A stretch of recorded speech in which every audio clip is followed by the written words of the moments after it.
Bonjour à tous, aujourd'hui j'aimerais qu'on parte dans une nouvelle destination, un pays dont on entend souvent parler via sa guerre, mais j'aimerais également que vous le découvriez autrement. D'abord, la première chose à noter, c'est que ce pays est le plus grand pays entièrement situé en Europe. Et nous n'allons pas parler de la France ni de la Russie, parce que comme vous le savez, ces deux États sont transcontinentaux.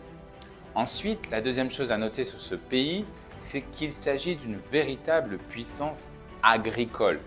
D'ailleurs, on voit sur son drapeau une bande jaune qui désigne cette puissance. Et d'ailleurs, il s'agit du premier producteur d'huile de tournesol au monde et exporte massivement vers l'Afrique ou l'Asie. C'est un pays également qui adore la musique. D'ailleurs, vous savez ce chant qu'on entend souvent à la fin de l'année, Carol of the Bell? Eh bien en fait, ça vient d'un chant traditionnel de ce pays qu'on appelle le Tchedrik. La capitale de ce pays, c'est l'une des plus anciennes villes au monde. Et c'est plus que la capitale d'un royaume, mais c'était celle également d'une véritable culture médiévale qu'on appela la Rousse de Kiev. Eh bien, ce pays, c'est l'Ukraine. Et si cela vous intéresse, je vous invite fortement à regarder ce qui suit.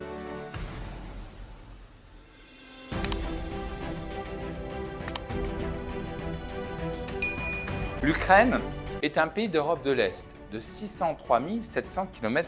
Comme je l'indiquais, il s'agit du plus grand pays entièrement situé en Europe, car la Russie est un pays transcontinental, situé en Europe, mais aussi en Asie, comme nous avons pu le voir à travers, par exemple, la vidéo sur la Sibérie. Et la France métropolitaine est 10% plus petite que l'Ukraine. Il a pour voisins à l'ouest la Moldavie, la Roumanie, la Hongrie et la Slovaquie, dont nous avons déjà parlé, ainsi que la Pologne. Tous ces États sont membres de l'Union européenne et de l'OTAN, à l'exception de la Moldavie. Cette frontière avec l'Occident constitue près de 1390 km. Et puis au nord, vous avez la Biélorussie, avec la fameuse zone d'exclusion de Tchernobyl, dont nous avons parlé dans la précédente vidéo. Et à l'est, enfin, sa plus longue frontière est avec la Russie, près de 2063 km. Enfin, il faut noter qu'au sud, le pays a accès à la mer Noire. Ukraine vient de l'ukrainien Ukraina,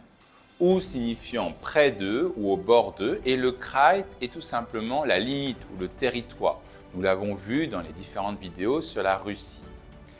Et ce terme Ukraina a commencé à être utilisé à partir du XIIe siècle pour désigner, si vous voulez, les zones périphériques au royaume de Kiev, cette zone tampon avec les peuples nomades ou d'autres puissances. Alors, regardons plus en détail le relief. L'altitude moyenne de l'Ukraine est de 183 mètres.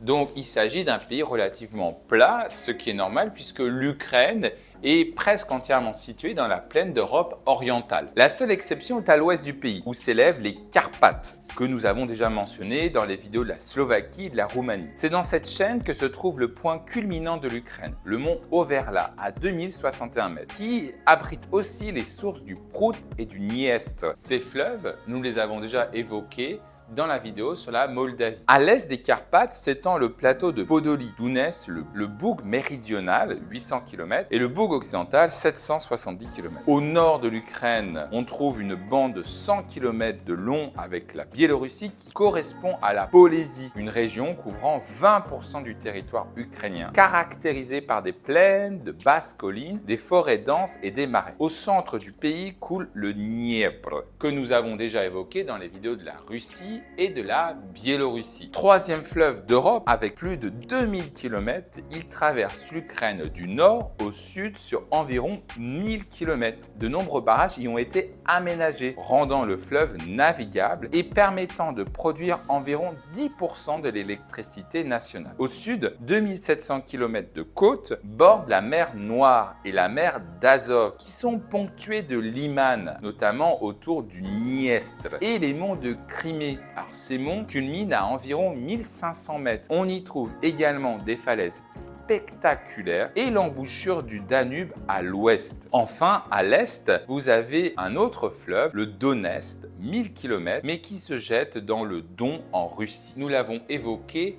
dans la vidéo sur la Russie du Sud. L'Ukraine est largement couverte par la steppe pontique, vaste plaine comparable aux prairies d'Amérique du Nord, composée de Tchernozem, une terre noire extrêmement fertile, considérée comme le meilleur sol agricole au monde. Enfin, le nord-est est une zone de transition qu'on appelle steppe boisée, entre les grandes steppes du sud et les forêts tempérées du nord de l'Europe. Le climat y est continental avec des hivers rigoureux et des étés chauds, mais un peu plus doux dans le sud de l'Ukraine. La population de l'Ukraine aujourd'hui est de 36 millions d'habitants.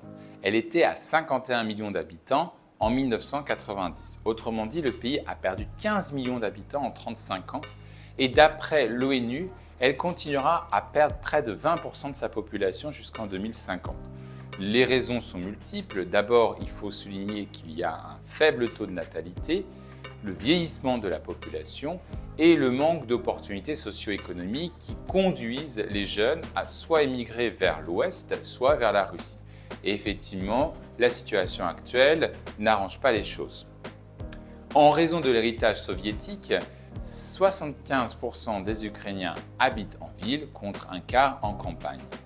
Eh bien, intéressons-nous plus en détail aux villes, à commencer par sa capitale, Kyiv. Kyiv, c'est la capitale et la plus grande ville d'Ukraine. Avec 3 millions d'habitants, elle est l'une des plus grandes villes d'Europe. Son nom vient de Kyiv, qui est un des fondateurs de la ville. Centre commercial situé entre la Scandinavie et Constantinople, Kyiv était tributaire de Khazars jusqu'à sa prise par les Varecs. Sous leur domination, elle devint la capitale de la Rousse de Kiev, premier État slave oriental que je mentionnais en introduction. Détruite par les Mongols au XIIIe siècle, la ville passa sous l'influence de la Lituanie, de la Pologne et de la Russie. Au XIXe siècle, elle devient un important centre industriel, commercial et administratif. En 1918, elle devient même la capitale de la République populaire d'Ukraine, puis à partir de 1934, celle de la République socialiste soviétique d'Ukraine. Ville cosmopolite, abritant une importante communauté juive et une majorité de Russes au début du XXe siècle, Kyiv fut complètement détruite pendant la Seconde Guerre mondiale, mais se redressa rapidement,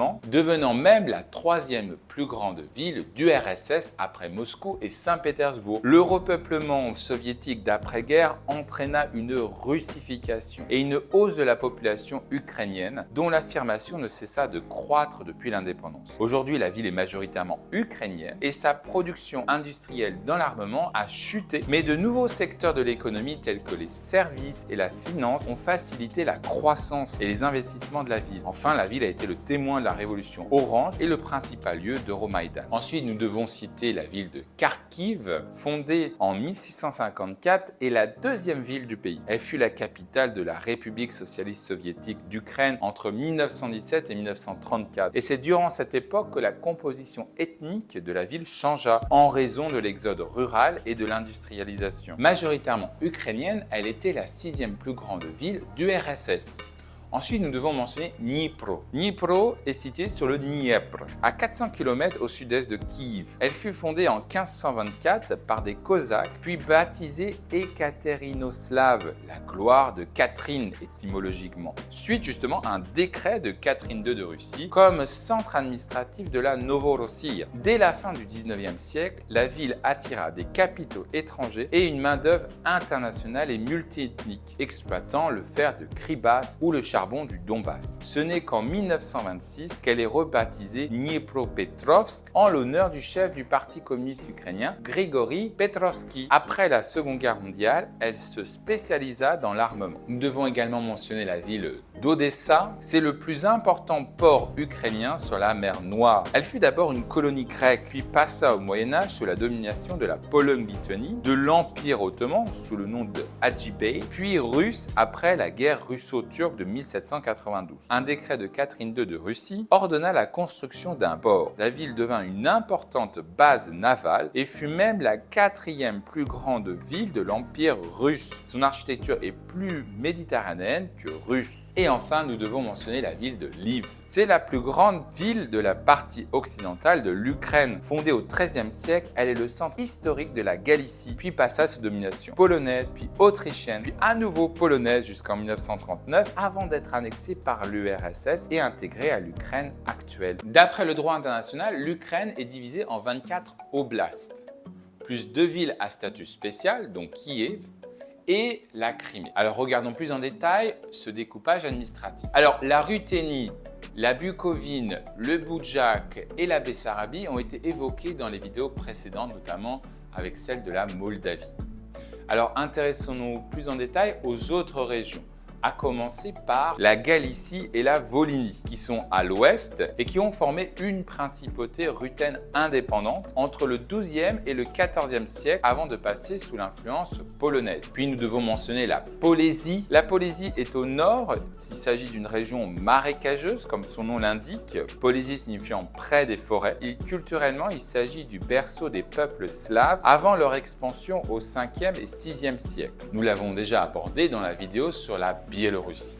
Puis nous devons mentionner la région de la Podolie. La Podolie, autour de Vinnytsia et de Kamaniec-Podilski, est une zone de transition entre les peuples slaves et roumains. Comme son nom l'indique, Podolie signifiant au pied de la vallée. Entre le 14e et le 18e siècle, elle fut dominée par la Pologne. Puis nous devons mentionner le Yedisan, alors Yedi signifiant 7, et San tribu en langue nogaï, puisque en fait il s'agissait pendant très longtemps d'une terre de nomades. Il est devenu territoire ottoman au XVIe siècle et c'est seulement à partir de 1792, sous l'influence russe, qu'il connaît un échange de populations musulmanes contre des populations chrétiennes. Il correspond aujourd'hui à la région d'Odessa. Au nord, ensuite, vous avez la Sévérie. La Sévérie fut pendant 400 ans le cœur de la principauté de Tchernigov, que nous avons mentionné dans la vidéo sur la Russie centrale. Regardez-la. Elle est aujourd'hui partagée entre l'Ukraine, la Russie et la Biélorussie. Au centre, nous devons mentionner le Dniepro et la Zaporogie, qui sont les terres historiques des Cosaques Zaporog, littéralement ceux situés au-delà des rapides du Dniepr. Et enfin, au sud, nous devons mentionner la Tauride et à l'est la Méotide, qui sont aujourd'hui les régions les plus russophones du pays. La Tauride correspond à l'ancienne Crimée, qui fut le centre du Khanat de Crimée,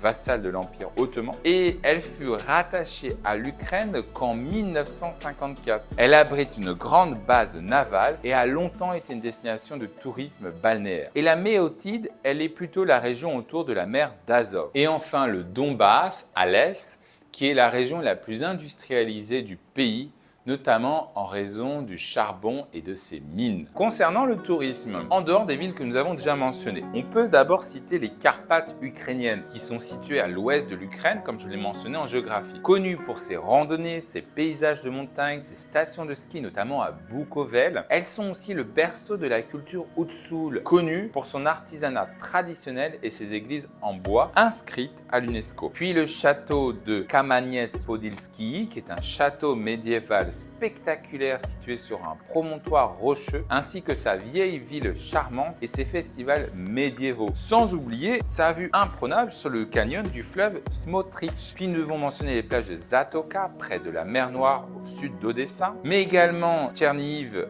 réputé pour ses églises et monastères du XIe siècle de l'époque kiévo-russe, sa cathédrale Sainte-Catherine, ses grottes sacrées et sa ville paisible à l'ambiance historique en font font sa réputation. Puis nous devons mentionner le château de Roty, une forteresse médiévale massive au bord du Dniestr, qui fut le site de tournage pour de nombreux films historiques. Il ne faut pas oublier le parc naturel d'Askania Nova, avec sa réserve de biosphère classée par l'UNESCO. On peut y observer des animaux sauvages en liberté tels que des antilopes et des steppes vierges uniques en Europe. Également l'Arabat Spit ou l'Arabatka dans la région de Kherson sur la mer d'Azov, qui est une longue langue de sable où on y trouve des sources thermales. Il faut également mentionner Ouman et le parc Sofiivka, qui est un jardin botanique à l'anglaise, romantique et pittoresque. Et enfin Potchaïv, qui est le deuxième lieu de pèlerinage orthodoxe après la Laure de Kiev en raison de son monastère majestueux sur une colline. La langue officielle de l'Ukraine est l'ukrainien. D'après le dernier recensement officiel de 2001, 67% des habitants de l'Ukraine s'identifiaient ethniquement comme ukrainiens et 67% déclaraient l'ukrainien comme leur langue maternelle. L'ukrainien est la troisième langue slave la plus parlée au monde, après le russe et le polonais. L'ukrainien appartient au groupe des langues slaves, aux côtés du russe, du biélorusse et du roussine. Ces quatre langues sont issues du vieux slave oriental parlé au sein de la Rousse de Kiev. Le russine ou ruthène moderne étant donc une langue slave apparentée, utilisée par certaines communautés, notamment en Ruthénie subcarpatique, bien que la majorité de ses locuteurs s'identifient comme ukrainiens. Selon un sondage effectué par la Kyiv International Institute of Sociology en 2022, a révélé que 60% des Ukrainiens utilisaient l'ukrainien de manière quotidienne, tandis que 15% préféraient le russe et enfin 24% utilisaient les deux langues. Bien sûr, il faut faire attention aux chiffres. Il faut ajouter que depuis l'indépendance en 1991, l'ukrainien est la seule langue reconnue par la Constitution. Entre 2012 et 2018, une loi permettait aux Russes d'obtenir un statut de langue régionale dans certaines zones où il était majoritaire. Mais cette loi a été annulée pour inconstitutionnalité. Depuis 2019, une nouvelle législation renforce l'usage de l'ukrainien dans l'école, l'administration ou les médias. Mais il n'en demeure pas moins que le russe est largement utilisé dans le sud et l'est du pays. Sur le plan linguistique, l'ukrainien partage 60 à 70% de vocabulaire commun avec le russe, selon une étude du linguiste Viktor Koptilov. Les deux langues présentent des similitudes grammaticales, mais elles sont bien distinctes à la fois, de leur structure ou de leur usage. Même les alphabets cyrilliques utilisés dans ces deux langues comportent des lettres différentes. Par exemple, le russe utilise des lettres absentes de l'ukrainien, comme par exemple les lettres suivantes, tandis que l'ukrainien possède des lettres spécifiques, comme par exemple celle-ci. Alors, comment explique-t-on cette situation linguistique ? Eh bien là encore, c'est l'histoire qui va nous donner des éléments. Vers 15 000 avant notre ère, les steppes ukrainiennes étaient peuplées de chasseurs-cueilleurs, puis progressivement occupées par diverses cultures néolithiques et de l'âge du cuivre, comme celle du Dniepr Donetsk, de Srenistog ou de Koukouteni Tripilia. Et enfin la culture de Yamna que nous avons mentionnée dans les vidéos sur la Russie du Sud ou la Russie de l'Oural. Ces différentes civilisations témoignent d'une évolution culturelle continue, mêlant nomadisme, pêche, agriculture et pratiques funéraires distinctives. Puis à partir du deuxième millénaire avant notre ère, l'Ukraine voit passer différents peuples nomades indo-européens, notamment les Scythes, les Cimmériens qui ont d'ailleurs donné le nom de Crimée, et les Sarmates, cohabitant avec des colonies grecques du littoral de la mer Noire, à l'origine des villes comme Odessa ou Sébastopol. Un royaume scythe hellénisé, la Bosphoranie, va même devenir un état client de l'Empire romain. Et puis ensuite, d'autres populations nomades vont s'installer sur le territoire actuel de l'Ukraine,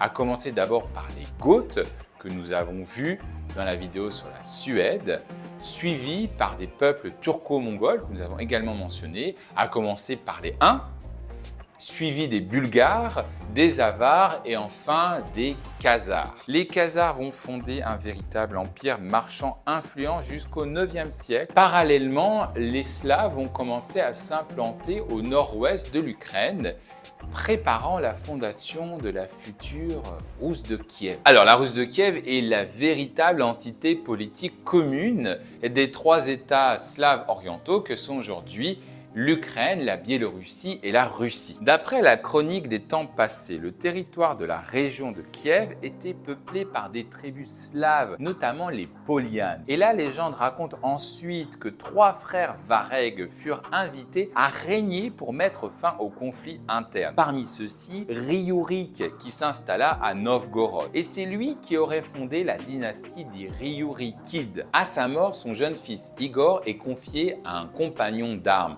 Oleg le Sage, qui tente d'unifier les tribus slaves et finno-ougriennes sous un même pouvoir. En 882, Oleg déposa les dirigeants Askold et Dir à Kiev et fit de cette ville la nouvelle capitale de la Rousse. En 907, il mena même une expédition contre Constantinople, sans prendre la ville pour autant, puis signa un traité commercial en 911 ouvrant aux marchands Vareg les marchés de Byzance. Cela assura une reconnaissance diplomatique du pouvoir de Kiev et aussi un fort enrichissement grâce aux échanges. Les Vareg vendaient les produits du Nord tels que les esclaves, les fourrures ou le miel contre des produits venus d'Orient tels que les bijoux, la soie, le vin ou les épices. Un siècle plus tard, son successeur Sviatoslav Ier mena une politique militaire offensive. Il détruisit le Khanat khazar, rival commercial important sur la Volga, et lança des campagnes contre l'Empire bulgare et même contre Byzance avant d'être lui-même vaincu. Il resta toutefois païen. Et c'est son fils Vladimir Ier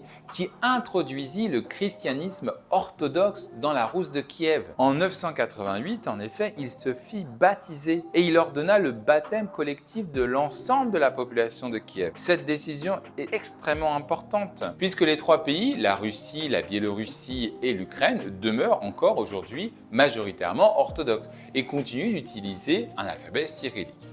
Et son fils Yaroslav le Sage va porter la Rousse de Kiev à son apogée. Il promulgua le premier code de loi écrit du monde slave, la Russkaya Pravda, et développa la culture écrite. Il fit même construire différentes églises et établit des alliances matrimoniales prestigieuses à travers toute l'Europe. C'est à cette époque que la Rousse devient l'un des royaumes les plus étendus d'Europe. Ce prestige attira même le roi de France Henri Ier, qui va épouser Anne de Kiev, la fille de Yaroslav le Sage. Et de cette union va naître Philippe Ier.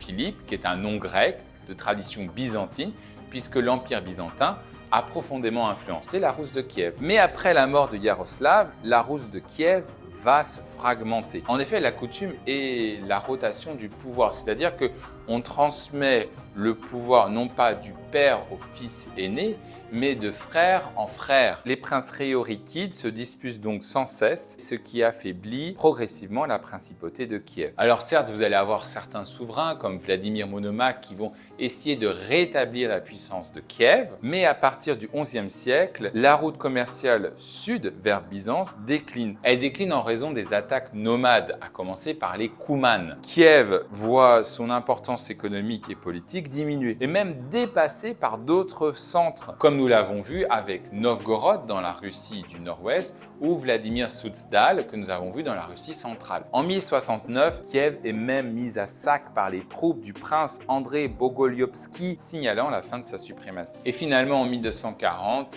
les Mongols vont prendre et mettre à sac la Rousse de Kiev, ce qui met fin définitivement à cette entité. Et puis à partir du XIIe siècle, d'autres principautés vont commencer à émerger sur les centres de la Rousse de Kiev, à commencer par la principauté de Tchernigov, que nous avons déjà mentionné dans une autre vidéo, mais également la principauté de Kiev et la principauté de la Galicie-Volhynie. Cette dernière développe des relations diplomatiques avec la Pologne, la Hongrie et la Lituanie entre le XIIIe et 1350. Il faut d'abord nommer Roman le Grand, qui est un prince de Volhynie issu de la dynastie des Ryurikides, qui parvient à unir sa principauté à celle de la Galicie à la fin du XIIe siècle, et son fils Mstislav le Hardi, qui devient alors le plus puissant des princes rutènes. Il étend même son autorité jusqu'à Kiev et inflige une lourde défaite aux Polonais et aux Hongrois. Il fonda les villes de Lviv et Chelm, devenant les capitales du royaume. Cependant, ses descendants disparaissent en combattant les Mongols. En effet, au cours du XIIIe siècle, les tribus mongoles ravagèrent l'Europe de l'Est, provoquant un déclin démographique majeur que nous avons déjà mentionné dans de nombreuses vidéos. La ville de Kiev passa ainsi de 50 000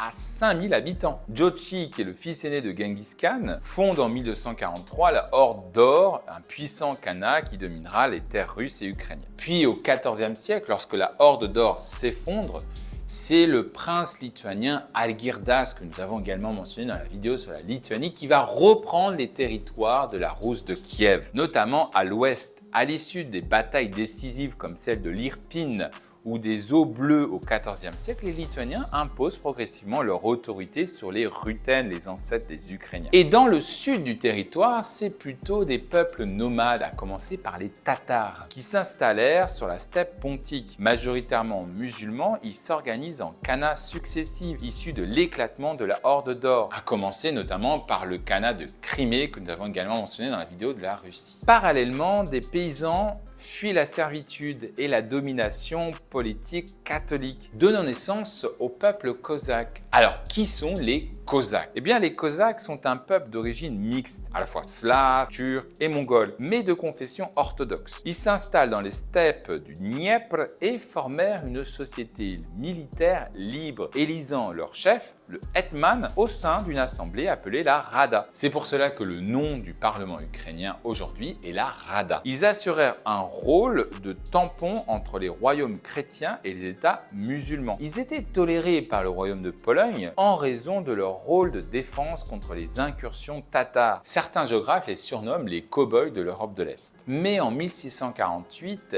les tensions montent. Le hetman Bohdan Remenelki, considéré comme le père de l'Ukraine moderne, prend la tête d'une vaste révolte contre la domination polonaise. Bien que les premières campagnes militaires soient notables, la campagne s'enlise et le soutien des Tatars est peu fiable. C'est ainsi qu'en 1654, Remenelki signe le traité de Pereyaslav avec la Russie. Et ce traité reste sujet à interprétation. Certains y voient une reconnaissance de la suzeraineté russe, d'autres une alliance garantissant une large autonomie à l'Ukraine. Et puis ce traité va aussi provoquer une nouvelle guerre russo-polonaise, qui débouche sur le traité d'Androusovo en 1667. Celui-ci consacre le partage du territoire ukrainien. À l'est du Dniepr, les terres passent sous contrôle russe. À l'ouest, elles demeurent polonaises. À partir de la fin du XVIIIe siècle, la Pologne-Lituanie s'affaiblit et la région de la Galicie va être intégrée dès 1772 à l'Empire autrichien. En 1793, la Russie annexe, elle, la rive droite du Dniepr, incluant Kiev. La Pologne cesse d'exister en tant qu'État indépendant au troisième partage. Et parallèlement, la Russie étend également son influence vers le sud, au détriment de l'Empire ottoman. Parmi les 7-8 conflits russo-ottomans qui ont uniquement eu lieu en Ukraine, eh bien, vous en avez un, c'est la guerre de 1768 à 1772, qui va être finalisée par le traité de Kuchukar-Nadja, pour lequel la Russie accède enfin à la mer Noire. Et puis vous en avez un autre, 1787-1792, qui va consolider le contrôle russe sur le Yédisan. Et à cette occasion, Odessa est fondée en 1794. Ces avancées sont accompagnées de politiques de peuplement dans le sud, que l'on va appeler la Novorossiya, la Nouvelle Russie, accueillant des populations venant d'autres régions de l'Empire russe, mais aussi d'Allemagne et des Balkans, et plusieurs villes portuaires comme Kherson, Mykolaïv ou Odessa seront fondées à cette époque. Et puis au 19e siècle, la Russie va renforcer son administration. D'abord, l'industrialisation s'accélère dans le Donbass, qui est une région clé pour l'extraction de charbon et de fer, mais l'abolition du servage transforme la structure sociale, tandis qu'une politique de russification limite l'usage de l'ukrainien. En 1897, les Ukrainiens représentent encore 72% de la population sur le territoire actuel de l'Ukraine. Puis l'Ukraine rentre dans la Première Guerre mondiale aux côtés de la Russie. Mais à la fin de cette guerre, une république ukrainienne est proclamée pendant 3 ans. Elle est ensuite réintégrée à l'espace soviétique. Et l'Ukraine ainsi connaît les mêmes évolutions que la Russie ou la Biélorussie des années 30 jusqu'à aujourd'hui. avec notamment ce qu'on appelle l'Holodomor, qui est une famine majeure causée par la collectivisation des années 30, alors que la région était un acteur clé pour la production céréalière. À la suite de la Seconde Guerre mondiale, l'Ukraine s'agrandit vers l'ouest au prix de très lourdes pertes humaines et connaît d'importants transferts de population. Et en 1954, le dirigeant de l'URSS natif d'Ukraine, Khrouchtchev, va transférer la Crimée à la République socialiste soviétique d'Ukraine. À la chute de l'URSS en 1991, un référendum est tenu et où la majorité des Ukrainiens votent pour l'indépendance, à l'exception notable de la Crimée où les résultats sont beaucoup plus nuancés. Une nouvelle constitution est adoptée en 1996 et l'Ukraine devient une république unitaire, un régime semi-présidentiel comme en France, et avec un parlement, la Rada. Leonid Kuchma fut le président de l'Ukraine de 1994 à 2005. Il tenta de lancer des politiques libérales et de privatisation en vue d'attirer des investisseurs étrangers. La période est marquée par une croissance économique significative, mais aussi par une montée des inégalités. En 2004, la révolution orange éclate à la suite de fraudes lors de l'élection présidentielle. Le candidat qui était considéré comme proche de Moscou est déclaré vainqueur, mais la Cour suprême annule les résultats. Un second vote est organisé et c'est Viktor Yushchenko, pro-européen, qui va être élu président de l'Ukraine de 2005 à 2010. Puis Viktor Yanukovych, qui a été battu en 2004, Premier ministre, va finalement remporter l'élection présidentielle en 2010. Il cherche un équilibre entre l'Union européenne et la Russie, mais en 2013, son refus de signer l'accord avec l'Union européenne déclenche le fameux mouvement Euromaïdan. Il quitte le pouvoir en 2014. Et au même moment, la Crimée est occupée par des forces armées, puis rattachée à la Russie suite à un référendum non reconnu par Kiev. Regardons plus en détail l'économie. Alors, économiquement, l'Ukraine, depuis son indépendance en 1991, connaît à la fois des phases de croissance, de crise et de restructuration. Les années 1990 sont une période difficile avec l'hyperinflation, la chute du PIB et une transition difficile vers une économie de marché. Puis entre 2000 et 2004, on assiste à une phase de croissance soutenue, portée par les exportations, les investissements ou le prix des matières premières. Et en 2005, dû aux incertitudes politiques liées à la révolution orange, la croissance ralentit. En 2008-2009, l'Ukraine connaît la crise financière mondiale avec une récession de son PIB de 15%. Et entre 2014 et 2015, une nouvelle récession liée aux tensions géopolitiques. Puis entre 2017 et 2019, la croissance revient en Ukraine, notamment à la suite de réformes et d'un soutien international. En 2020, la pandémie de la Covid provoque un nouveau ralentissement économique et depuis 2022, le conflit armé entraîne une récession de près de 30%, la plus importante depuis l'indépendance. Le PIB de l'Ukraine est passé de 32 milliards à 160 milliards en près de 25 ans. Par contre, le PNB par habitant de l'Ukraine est à peu près de 4000 $, ce qui est le plus faible de toute l'Europe et n'a quasiment pas augmenté depuis 2008. Enfin, à noter que la monnaie du pays est la hryvnia. Alors comme nous l'avons mentionné dans l'introduction, l'Ukraine est une puissance agricole.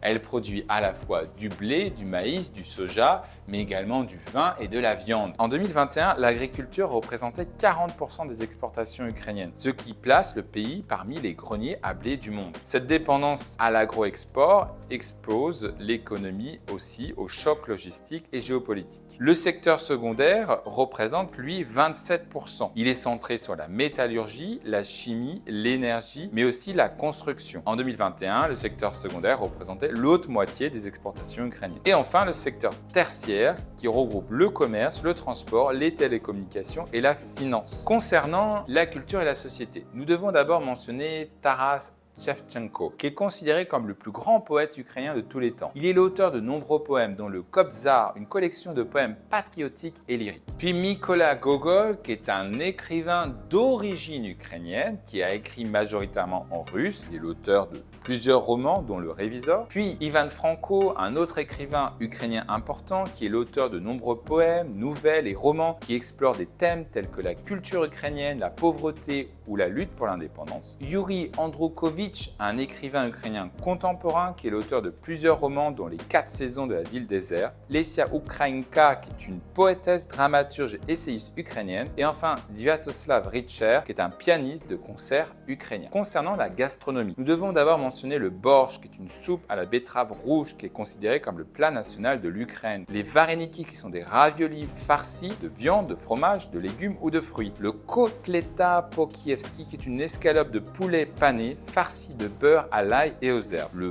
banouche, qui est un ragoût de maïs qui est souvent servi avec de la viande ou du poisson. Le holupsi, qui sont des feuilles de chou farcies de viande hachée, de riz, de légumes et d'assaisonnement cuites au four ou à l'étoffée. Et le pampushki, de petits pains sucrés souvent garnis de confiture de miel ou de noix. Concernant le sport, alors depuis 1996, l'Ukraine participe aux Jeux Olympiques et a déjà récolté près de 160 médailles, dont un tiers uniquement pour la lutte, la gymnastique et la boxe. Parmi les figures majeures, on peut citer notamment Vitaly Tcherbo, gymnaste, avec 6 médailles d'or aux Jeux Olympiques de 1992, ou Yana Kloshkova avec 4 médailles d'or en natation. On doit également mentionner Serhiy Bubka, recordman mondial du saut à la perche. D'ailleurs, il devient un acteur clé du sport ukrainien. Et en boxe, nous devons mentionner Oleksandr Usyk, qui unifie les ceintures mondiales des poids lourds en 2022. Mais l'un des sports les plus populaires d'Ukraine, c'est le football. Effectivement, bien que la meilleure performance du pays soit à la Coupe du Monde 2006 avec un quart de finale contre l'Italie, le club majeur demeure le Dynamo de Kiev, dont on rappelle qu'il s'agit du club le plus titré du championnat soviétique, avant les clubs moscovites, mais également vainqueur de la Coupe UEFA, de la Supercoupe en 1974. Sans oublier le Shakhtar Donetsk, qui est aussi vainqueur de la Coupe UEFA en 2009. Pour rappel, l'Ukraine a également organisé l'Euro 2012 avec la Pologne et d'autres événements comme les Jeux Olympiques de Moscou. Mais s'il faut bien parler d'un sportif ukrainien, c'est notamment Andriy Shevchenko, Ballon d'Or en 2004, joueur à la fois du Dynamo de Kiev et du Milan AC. Je terminerai mon exposé sur les défis de l'Ukraine et notamment le premier d'entre eux, c'est la paix, une paix à la fois juste, durable et équilibrée. Comme disait Gandhi, la paix est le fruit de la compréhension. Et puis après la paix, il faudra aborder la question de la reconstruction. D'après certains économistes, elle coûterait près de 400 milliards de dollars pour remettre en état les infrastructures, les logements, mais à nouveau pour accueillir les réfugiés. Et puis, ce conflit a mis en exergue une nouvelle identité ukrainienne qui a des répercussions sur le sentiment national. Voilà, comme toujours, si vous avez aimé, n'hésitez pas à liker, à partager et à vous abonner. Quant à moi, je vous retrouve dans une prochaine vidéo. À très bientôt. Au revoir.